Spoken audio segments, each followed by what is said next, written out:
What's up, heroes? Mike here, and got some first impressions to talk about with the Mortal Kombat 11 stress test beta that I was blessed enough to get access to and played over the weekend.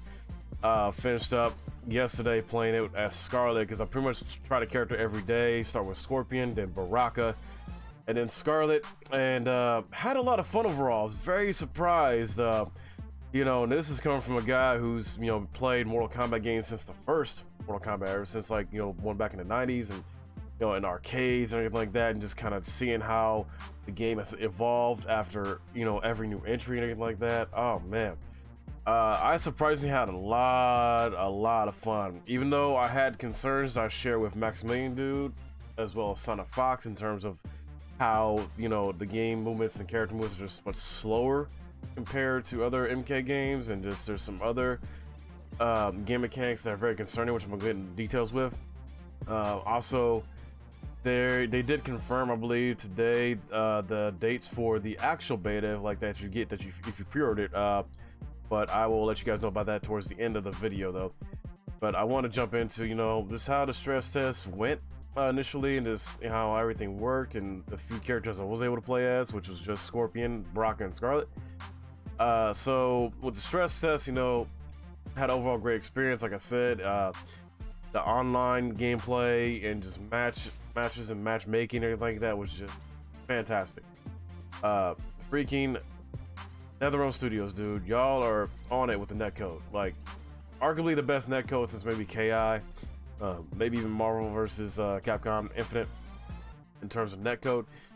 Only had a very small amount of times where I actually experienced some lag in a match, stuff like that, but overall solid matches. Very fun. Didn't really have much to complain there in terms of just when it came to just me and another another player trying to figure each other out, see who's gonna get that one up on each other and stuff like that. It's a lot of fun doing that type of stuff. Not much loading times at all too. Got into matches pretty quickly. Matches really fast too. Was not long lasting, unlike some other fighting games like Dragon Ball FighterZ. Oh man, that's 4 or 5 minute matches right there. But it was a lot of good stuff here. Now I took some notes here in terms of points I want to cover with the beta and everything like that, with my impressions here with it. And let's talk about each character. Start with Scorpion, which I played day one. And with Scorpion's style, he's very high risk. They give him a lot of unsafe moves or something. I don't know exactly why, unless they just figure, hey, a lot of people are gonna play Scorpion and figure why not, let's let people go nuts with him, go crazy. But at the same time, in terms of just every character, you can't really go nuts or crazy in this game. Or at least not a versus game or something like that, or other fighting games like Tekken or whatever. You can go nuts with combos and stuff like that, because at its base, as fundamentals, it's a slow fighting game, and every character only has a certain amount of combo strings and combos they can do. There's not a ton of stuff to experiment with. It's kind of you stick to those kind of basic or 1-2s, 1-2-3 combos, and kind of stick with that. And you gotta control your spacing and understand your spacing of your character and your opponent's character and stuff like that. So I don't know, but at the same time, I feel like Scorpion's kind of that standard Mortal Kombat character you can just kind of go to or jump in with and kind of almost be good at right away, because I went on an 8-win streak right away with him when I started playing him the first day. But then that could also be because of just me in general, just been playing fighting games for so many years and just having a good understanding of all the fundamentals, basing, etc. That maybe that, I don't know, but for casuals it might be a different thing. So what I was finding out with him in terms, like I said, he's got most of his moveset is unsafe. Even though I was getting a lot of wins with him and doing good initially and anything like that, I did meet some players that are better than me, of course. You always got somebody that's gonna be better than you, and they showed me how Scorpion just can be opened up, or just how unsafe he is.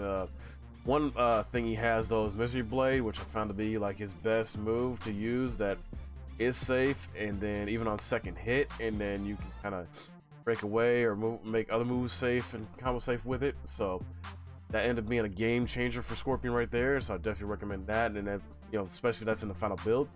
As far as other abilities, I didn't really touch them too much, other than like, you know, well, the chain reaction style I did with just whipping around his freaking spear chain.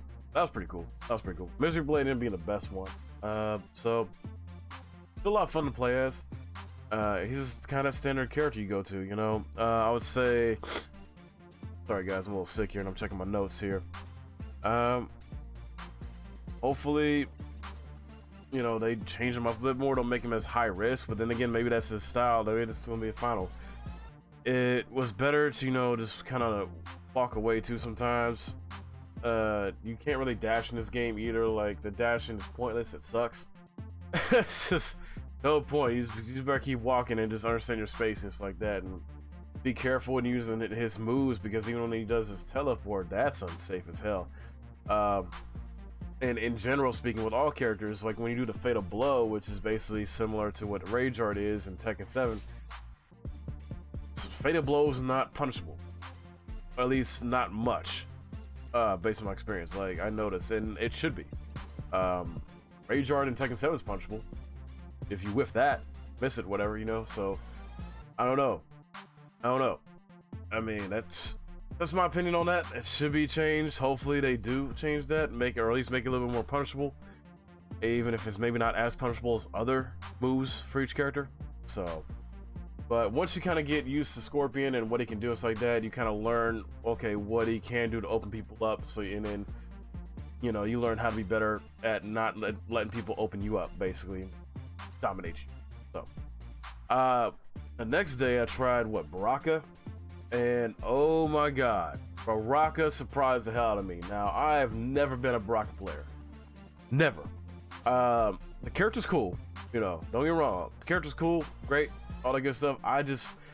My main's always been Sub-Zero, and at least a few other characters. You know, I have played Scorpion in the past, like that, quite a bit, but usually I'm a Sub-Zero guy.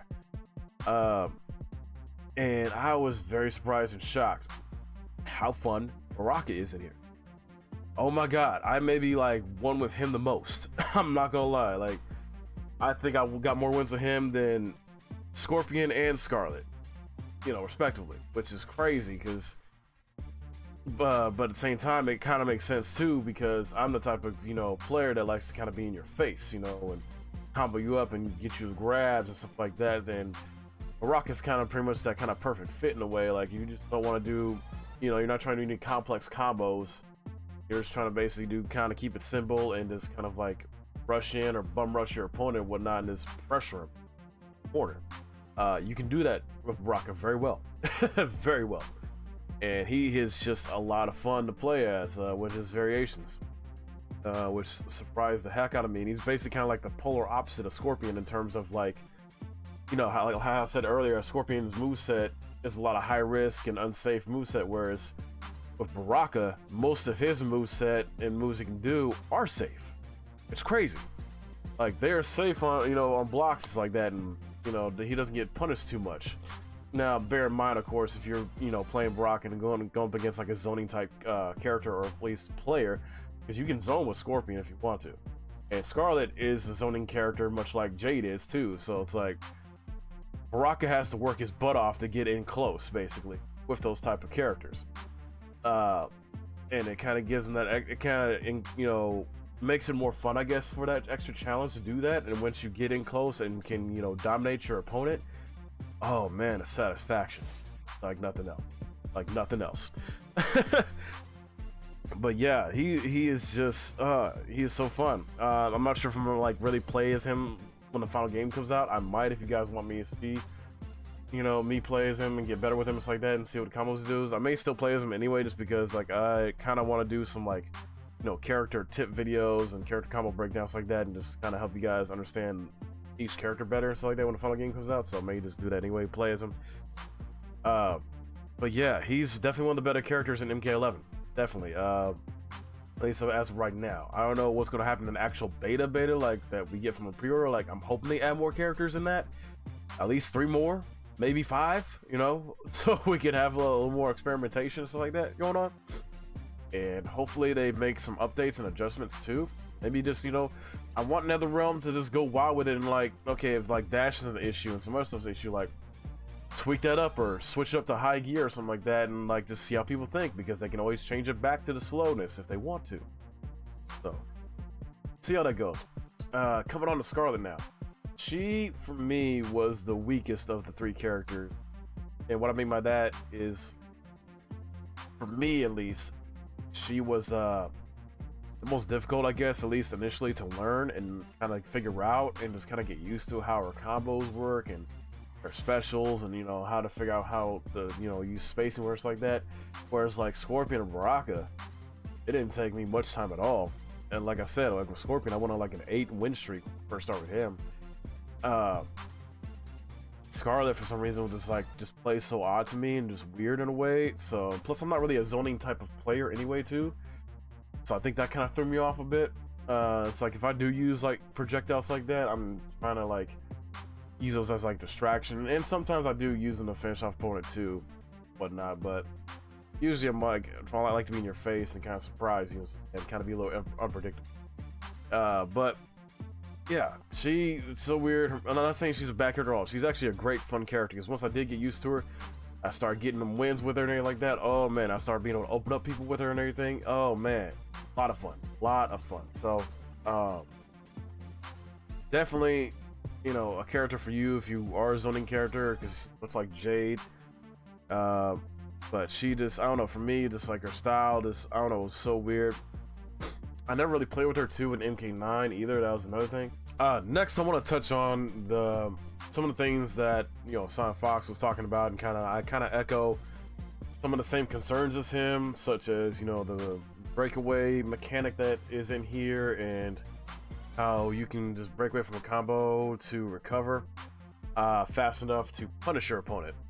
You know, there's things in here where, you know, there's so much startup and recovery in here that it's kind of weird they put that in there like that. Maybe they need to change that up, you know, hopefully, because there were times where it's like I'm getting punished for doing a combo, not necessarily like doing a combo and like not connecting. I mean actually connecting with a combo to my opponent, I get punished for it, and that does not make sense to me. The other thing that doesn't make sense to me is like how the flawless block or perfect block works in this game. Like, once you're able to like learn how to do that, you're able to pull it off very easily. But I don't know, it doesn't seem as significant as it should be. Like, I wish it was more impactful, like how GI works in Soul Calibur 6. For GI stands for Guardian Pack. Like, I wish it would do something similar to that effect, where it's like, okay, if you do hit that perfect block or flawless block or whatever, you know, it does something to where it either staggers your opponent for like you know, a few seconds or whatnot, or maybe even stuns them a little bit, to where then, okay, you can counter with a combo, you know, and just kind of make it more strategic to do, basically. Not make it so easy to do, you know, have it be a little more strategic and a little hard to pull off a little bit more. I think that'll make the game a lot more fun, a lot more, you know, tactical. It's like that, and it's okay, you know, make you think on the fly better. So I don't know, I'm hoping they fix that. I'm hoping they adjust that to where it does be more significant. Plus, you kind of almost can barely tell when you pull off too, because it's not like it's a big indicator. Like, there are times where it's like I'm so focused on trying to, you know, control my space with my opponents like that, and, you know, figure out what he's going to do and this and that, to where if I am blocking, and then false block may pop up where it says it, I'm not paying attention. Because I'm not paying attention to like of how the block, you know, kind of does like an extra glow or something like that, because I'm just like in the zone trying to, you know, figure out my opponent and win, basically. So hopefully that's adjusted. Hopefully they get some type of stuff worked out, because they're already kind of borrowing a lot of ideas from our fighting games anyway. They're borrowing stuff from Soul Calibur, they're borrowing stuff from Street Fighter 5, you know, and Tekken, and stuff like that. So it's like, okay, you're already borrowing some ideas like that from other fighting games. Okay, now I need you to kind of tweak it or make it better, make your thing a little bit more. Not saying they're not already with some aspects of the game, but it's just, I don't know, I think it needs to be done a lot better.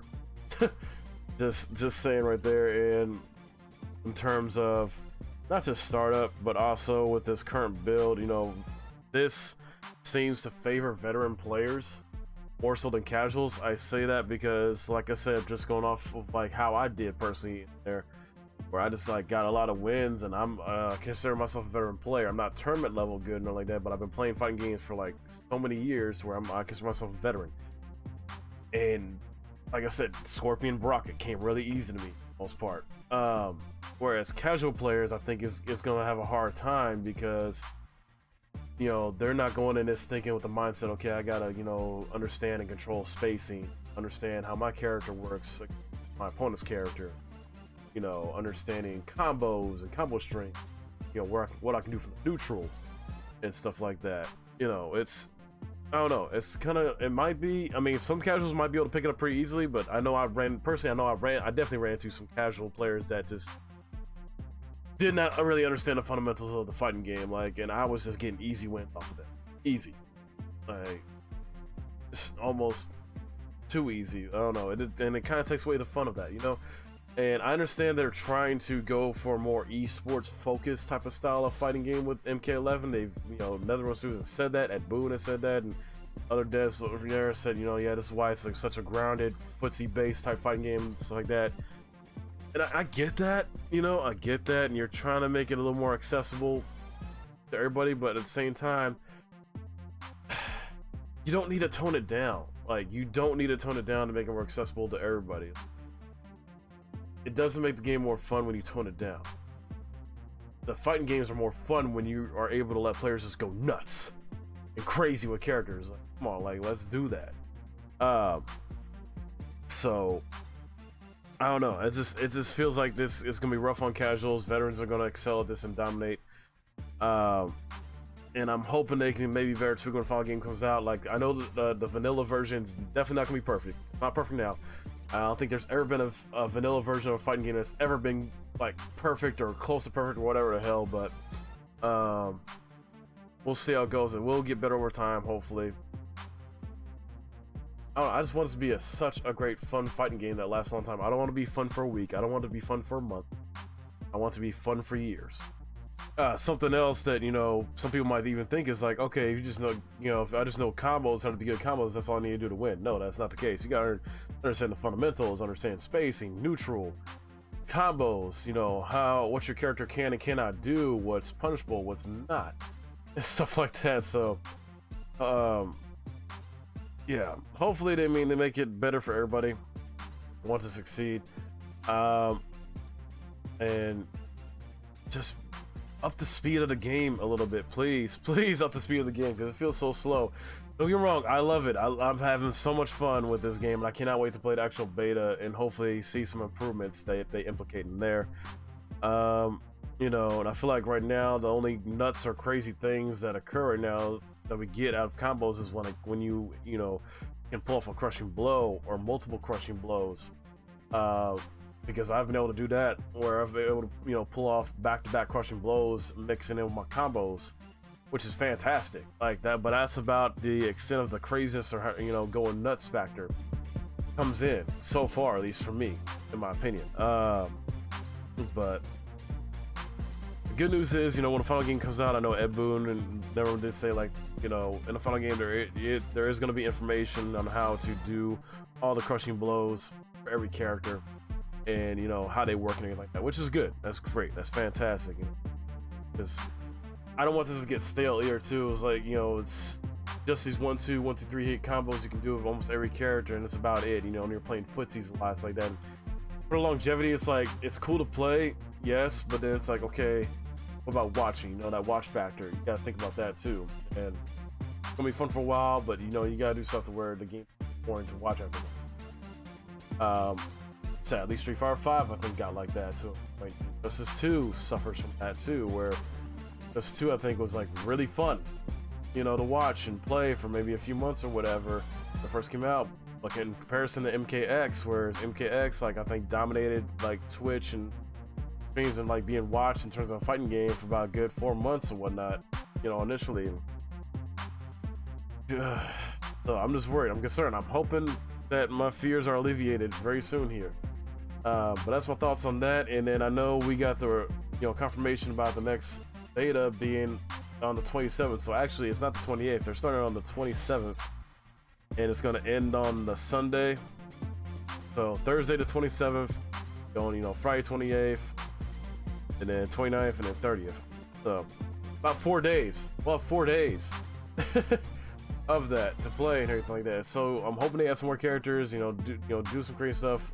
Take some risks, NetherRealm. Please take some risks. You can always change it back to what you want to do. And you know, I'm hoping they put Sub-Zero in there. That's my main. I'm hoping maybe they put Cabal in there, maybe Johnny Cage as well. Just make it something epic, please. Make it something so much more fun than what we've played in NetherRealm. I know you can do it. Been around for about 25 years, doing fighting games all your freaking professional career, NetherRealm. Through the issues with Midway and all that's like that, and bouncing back. You got this. I believe in you. So yeah, and I'll keep you guys updated, you know, on everything else as soon as I find out more Mortal Kombat 11 news and everything like that. Let me know your thoughts in the comments below. I appreciate you watching as always, heroes. My name's Mike.